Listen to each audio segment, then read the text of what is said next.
Once you've designed your assessment, it's time to start developing your assessment rubric, but a good deal of this work is already done for you. So here we are again in a blank Word document.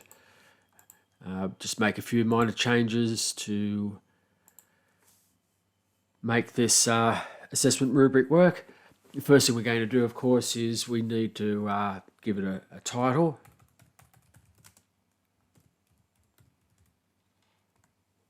For the multimedia assignment. I'm keeping this very, very general because obviously you need to be developing your own approach and style and work at exactly what you're doing. So in general, what we had before was to make a multimedia project that examines multimedia and I'm just going to use entertainment. The context, of course, is entirely up to you. Now, you might remember from our mind map that we had a number of different outcomes that we were going to use.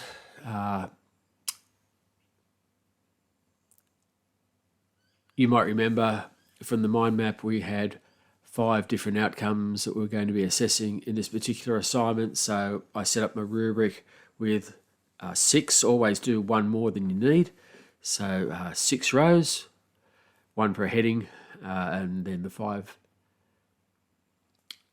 outcomes that you're looking to assess. And then let's just use the traditional HSC approach of 0 to 50 is an E, then 51 to 60 and so on. So that's going to be 6 categories across the top. So again, we go 1 more than we need. So we're doing just getting this right. So we're going to do a 7x6 table, I think it is. So we'll insert that table and we're going to go, the order you do it in is entirely up to you. So it's 0 to 49, 50 to 59, 60 to 69, and so on.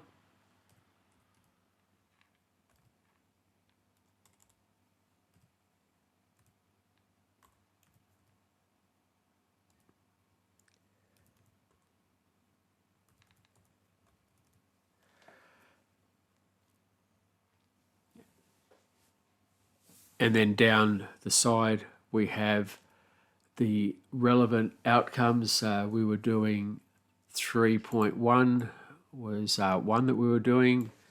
So we are assessing here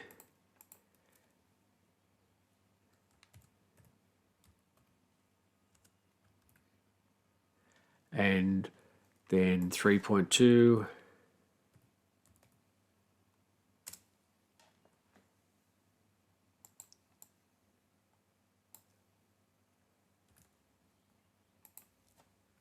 and so on.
Earlier in the video, I'd miscounted the number of outcomes that were being assessed, so I've had to add an extra row to the table, but that's okay.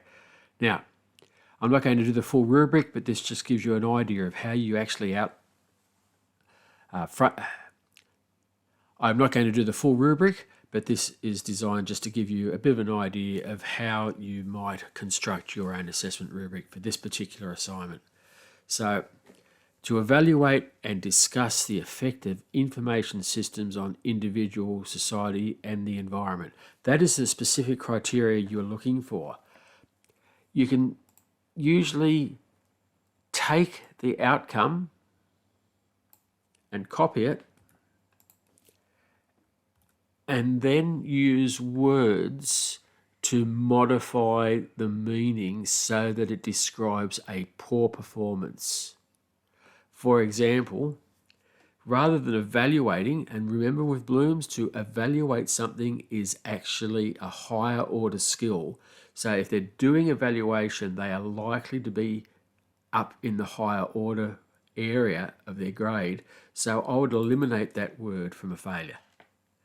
To discuss, that is also implies higher order because discussing something means looking at things from a range of different viewpoints. So I would not have discuss here either, but I would just say something like perhaps identifies,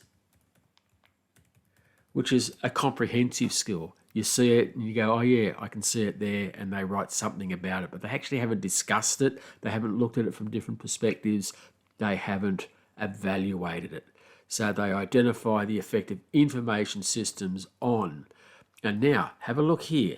We have got 3 different aspects that this assignment is asking for the individual, for society, and the environment.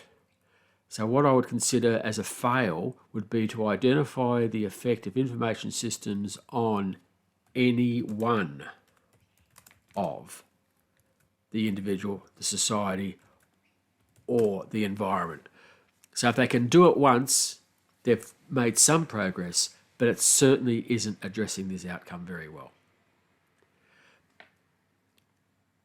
Hopefully that gives you a bit of an idea of where we might go now for a low pass.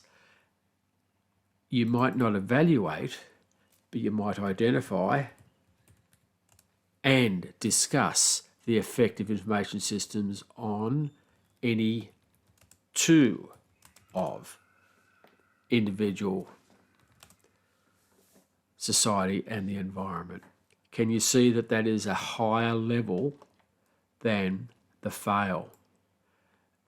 And then when we get to the 60 to 69, which in a tertiary context is a credit level, 65 being the usual mark for credit, you've got evaluating. We start wanting to see that here, and discussing the effect on all 3. So a credit might actually be the outcome unmodified. And then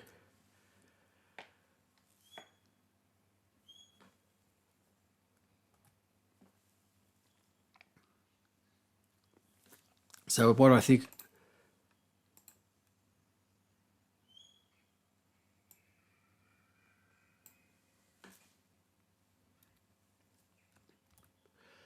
now I take for the 60 to 69 level, which is pretty much in a tertiary level, you're talking around about a credit level, 65 being the mark for a credit in tertiary.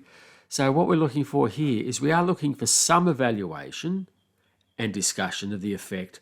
I'd want to see it on all 3, but it might be a limited evaluation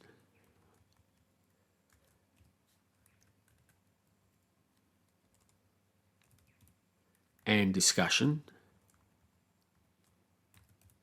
of the effect of information. So they're doing it now, but it's limited. And then from here into what we would think of in a tertiary institution of a distinction range, you're starting to look more for an extensive evaluation And at high distinction, you'd be looking for extensive and insightful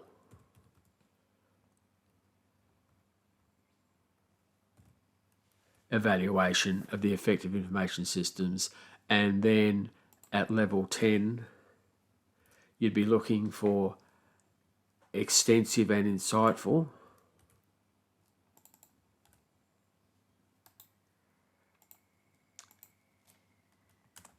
along with creative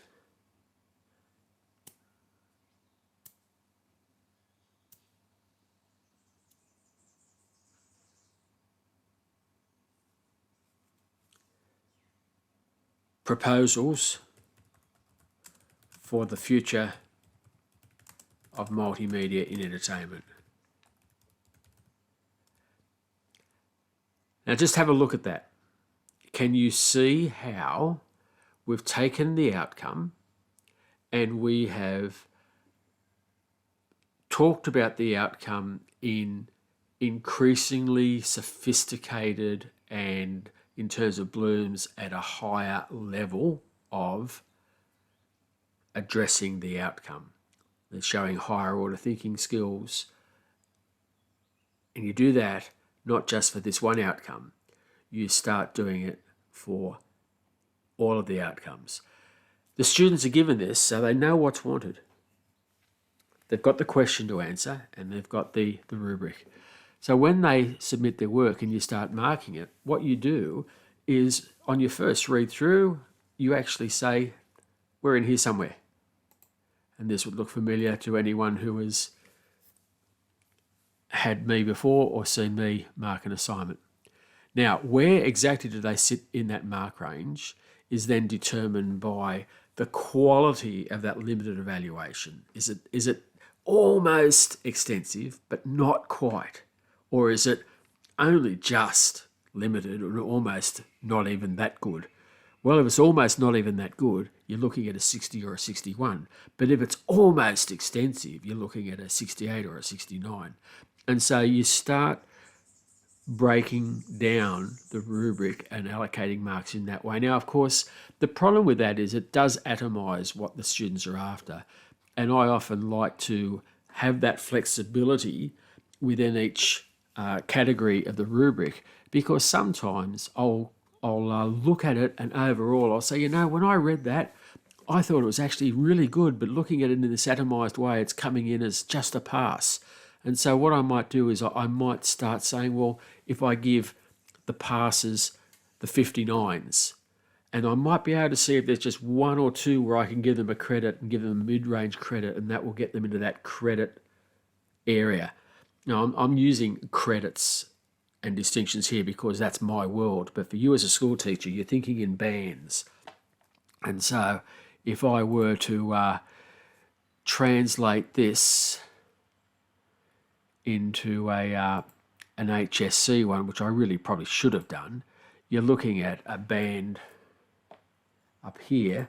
You've got a band 6, and this is a band 5, and this is a band 4, and this is a band 3, and a band 2, and a band 1.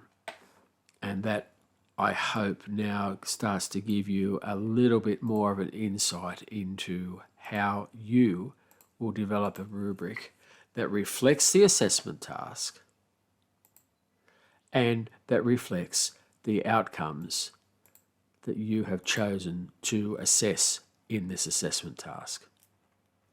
So I'm going to leave that there. So I'm going to leave that there.